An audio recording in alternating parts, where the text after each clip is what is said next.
সুপ্রিয় দর্শক, আসসালামু আলাইকুম। আপনাদের সবাইকে স্বাগত জানাচ্ছি এখনকার আলোচনায়। আপনাদের সঙ্গে আছি আমি সিরাজুল ইসলাম। দর্শক, খুবই গুরুত্বপূর্ণ কিছু খবর আছে। যেমন সৌদি পররাষ্ট্রমন্ত্রী প্রিন্স ফয়সাল বিন ফারহান তিনি বলেছেন সৌদি আরব আর নিরাপত্তার ক্ষেত্রে আমেরিকার উপর নির্ভর করবে না। তিনি এর কারণ ব্যাখ্যা করেছেন, আমি পরে আসবো সে কারণে। এপাশে মার্কিন কংগ্রেসে গুরুত্বপূর্ণ ঘটনা ঘটেছে। ইসরায়েলকে সামরিক ও অর্থনৈতিক সহায়তা বন্ধ করার ব্যাপারে খোদ রিপাবলিকান দলের একজন কংগ্রেসম্যান প্রতিনিধি পরিষদে বিল এনেছিলেন। সেই বিলের পক্ষে, অর্থাৎ ইসরায়েলকে সহযোগিতা বন্ধ করার ব্যাপারে ডেমোক্র্যাট দলের 104 জন ভোট দিয়েছেন। অর্থাৎ ডেমোক্র্যাট দলের প্রায় অর্ধেক কংগ্রেসম্যান এই বিলের পক্ষে ভোট দিয়েছে, অর্থাৎ ইসরায়েলকে সহযোগিতা বন্ধের পক্ষে ভোট দিয়েছে। আমেরিকার রাজনীতিতে এটি বিরাট বড় পরিবর্তন। এপাশে মার্কিন প্রেসিডেন্ট ডোনাল্ড ট্রাম্প বলেছেন যে ইরানের সেতু এবং বিদ্যুৎ অবকাঠামোতে হামলা করে সব ধ্বংস করে দেবে। এর জবাবে ইরানের সামরিক বাহিনী বলেছে আমেরিকা যদি এই ধরনের হামলা চালায় তাহলে মধ্যপ্রাচ্যে ইরানের কোনো সামরিক ঘাঁটির আর বিন্দু বিসর্গ অস্তিত্ব থাকবে না। এমনভাবে ধ্বংস করা হবে যেন মনে হবে যে কখনো মধ্যপ্রাচ্যে আমেরিকার কোনো ঘাঁটি ছিল না।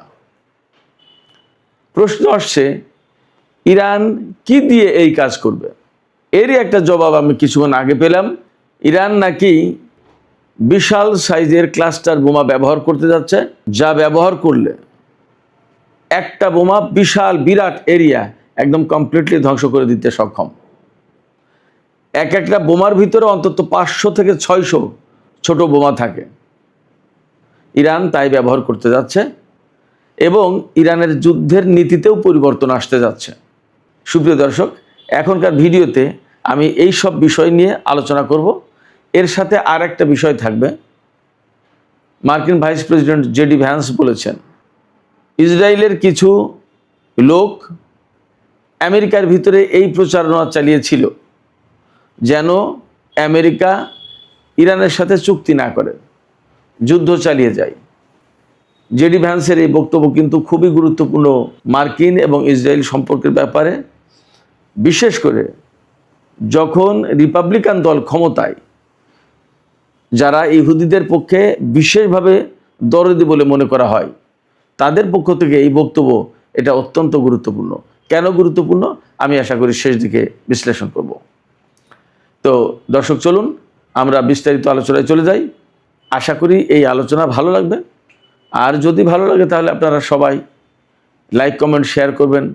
যারা নতুন ভিডিও দেখছেন কিন্তু চ্যানেলটি সাবস্ক্রাইব করেননি, তারা সাবস্ক্রাইব করতে পারেন এবং চ্যানেলটির অগ্রগতি উন্নয়নে আপনারা সবাই যার যার জায়গা থেকে বিশেষ ভূমিকা পালন করতে পারেন। দর্শক, চলুন এবার আমরা বিস্তারিত আলোচনায় চলে যাই। সর্বপ্রথম যে বক্তব্য আমি দিয়েছি, আলোচনাটা এনেছি, সেটি হচ্ছে যে সৌদি পররাষ্ট্রমন্ত্রী প্রিন্স ফয়সাল বিন ফারহান তিনি একটা বক্তব্য দিয়েছেন, যে বক্তব্য একেবারে বিশ্ব রাজনীতিতে ঝড় বয়ে গেছে। তিনি নাকি বলেছেন যে সৌদি আরব নিরাপত্তার জন্য আর আমেরিকার উপরে নির্ভর করবে না। কারণ তিনি এই ব্যাখ্যা করেছেন, কারণ যে আমেরিকা নিজেদের ঘাঁটি রক্ষা করতে পারছে না, সেই আমেরিকা সৌদি আরবের নিরাপত্তা কিভাবে দেবে? আমি শুরুতে একটা কথা বলেছি, নাকি বলছি এই কারণে, আমি যে জায়গা থেকে প্রিন্স ফয়সাল বিন ফারহানের বক্তব্য শুনলাম সেটা ছিল আরবিতে। আমি আরবিটা যেহেতু বুঝি না আরবি অর্থ, সেই কারণে আমি একদম সরাসরি বলতে পারছি না যে এটা তিনি বলেছেন। বাট সেই বক্তব্যের ইংরেজি অনুবাদ ছিল এটা, যার কারণে নাকি বলেছি। আবার আমি সেই আরবিটুকু যে কোনোভাবে অনুবাদ করে কোনোভাবে আমি শুনবো সেই সময় বা সেই সুযোগ আমি পাইনি। তবু ইংরেজি অনুবাদের উপর ভিত্তি করে আমি বলছি, সৌদি পররাষ্ট্রমন্ত্রী প্রিন্স ফয়সাল বিন ফারহান এই কথা বলেছেন এবং তিনি কেন এটা বলছেন তার তো কারণ ব্যাখ্যা করেছেন যে আমেরিকা যেহেতু নিজেদের ঘাঁটি রক্ষা করতে পারছে না, সেক্ষেত্রে তারা সৌদি আরবের নিরাপত্তা কি দেবে? অতএব তাদের উপর নিরাপত্তার ব্যাপারে আর রিলাই করার কোনো প্রশ্ন নেই। তাহলে সৌদি আরব কার উপর ভরসা করবে? এ প্রশ্ন যেমন আসছে, তেমনি একথাও অবধারিতভাবে বলতে হবে যে তাহলে ইরানের সাথে আমেরিকার যে যুদ্ধ, এবং তার সাথে তো ইসরায়েল জড়িত ছিল, এই যে বিরাট বিশাল যুদ্ধ, এই যুদ্ধে আরব রাষ্ট্রগুলো কি বুঝে গেছে যে আমেরিকা এখানে পরাজিত হতে চলেছে, এবং ইরান কি আসলে মধ্যপ্রাচ্যের তথা সারা বিশ্বের রাজনীতি, সামরিক নীতি এবং কৌশলগত যে সমীকরণ ছিল সেগুলো পরিবর্তন করে দিল? এই প্রশ্ন আমি আপনাদের কাছেই রাখলাম, আপনারা জবাব দিতে পারেন কমেন্টের মাধ্যমে। আর আমি একটু বলি যে অবশ্যই পরিবর্তন করে দিয়েছে বলে আমি মনে করি, কারণ সৌদি আরবের মতো দেশ যারা যুগের পর যুগ আমেরিকার এই নিরাপত্তার উপর ভরসা করেছে, আমেরিকার সিকিউরিটি আমব্রেলার আন্ডারে ছিল, সেই সৌদি আরব যখন এই কথা বলছে, তখন এতে কোনো সন্দেহ নেই যে আমেরিকা এখানে পরাজিত হতে যাচ্ছে, এবং এই যুদ্ধের ভেতর দিয়ে বিশ্বের চালচিত্র বদলে গেছে।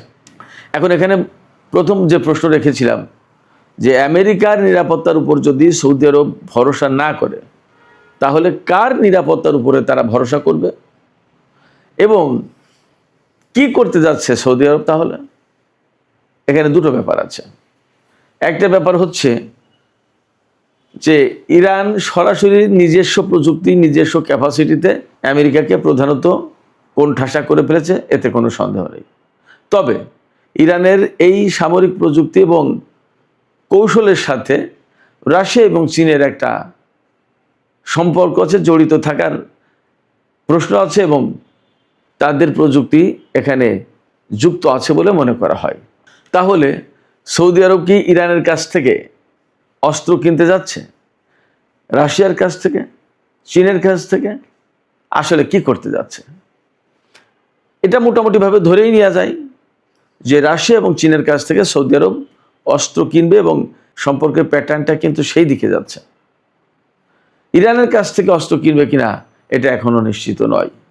তবে একটা বিষয় পরিষ্কার, যে ইরানের কাছ থেকে যদি সৌদি আরব অস্ত্র নাও কেনে, তাহলেও একটা কাজ করবে, সেটা হচ্ছে ইরানের সাথে এমন একটা সম্পর্ক তৈরি করবে যে সম্পর্কের প্রেক্ষাপটে ইরান এবং সৌদি আরব একে অপরের প্রতি ওয়াদাবদ্ধ থাকবে, অঙ্গীকারবদ্ধ থাকবে যে একে অপরের অভ্যন্তরীণ ব্যাপারে হস্তক্ষেপ করবে না, এবং একে অপরের বিরুদ্ধে আগ্রাসন চালাবে না।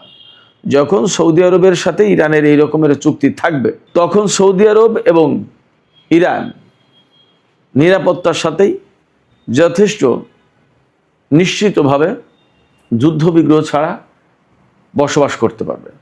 এবং দুই দেশ তো প্রায় প্রতিবেশী দেশ, পারস্য উপসাগরের এপার ওপার। সেক্ষেত্রে আমার মনে হয় যে সৌদি আরব এবং ইরানের ভেতরকার সম্পর্কে বিরাট পরিবর্তন আসতে যাচ্ছে, এবং এই পরিবর্তন বেসিক্যালি আমেরিকা এবং ইসরায়েল যে ইরানের উপরে হামলা চালিয়েছিল আর ইরান শক্তভাবে রুখে দাঁড়িয়েছে, এর প্রেক্ষাপটে এই পরিস্থিতি তৈরি হতে যাচ্ছে।